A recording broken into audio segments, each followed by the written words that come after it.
చాలామంది ఒక కంపెనీ నుంచి ఇంకొక కంపెనీకి మారే ప్రాసెస్లో ఫస్ట్ ఏదైనా సరే శాలరీని బేస్ చేసుకొని మనం ఇంప్రూవ్ అవ్వాలని వెళ్తూ ఉంటుంటాం. అవును. ఆ ప్రాసెస్లో ఆ నెగోషియేషన్ చేసేటప్పుడు హెచ్ఆర్తో ఏ విధంగా బిహేవ్ చేయాలి అండ్ పాటించవలసిన రూల్స్ ఏంటి అంటారు? సో శాలరీ నెగోషియేషన్ అన్నది చాలా ఇంపార్టెంట్ అండి కెరీర్ గ్రోత్కి. కానీ అది ఒక ప్రాపర్ వేలో రీసెర్చ్ చేసి తర్వాత నెగోషియేట్ చేయాలి. అలా కాకుండా నా ఫ్రెండ్స్కి ఇంత వస్తుంది లేదా నా ఎక్స్ కొలీగ్స్కి ఇలా వస్తుంది అని చెప్పి వీళ్ళు కూడా అలాగే ప్యాకేజెస్ అడగటం అలా స్టార్ట్ చేస్తారు. అదేమవుతుంది అంటే కెరీర్ మీద ఇంపాక్ట్ చూపిస్తుంది.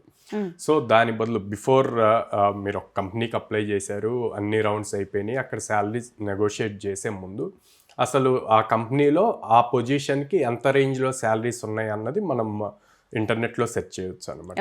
గ్లాస్ డోర్, అంబిషన్ బాక్స్ ఇట్లాగా ఉంటాయి వెబ్సైట్స్, వాటి నుంచి ఫైండ్ అవుట్ చేయొచ్చు.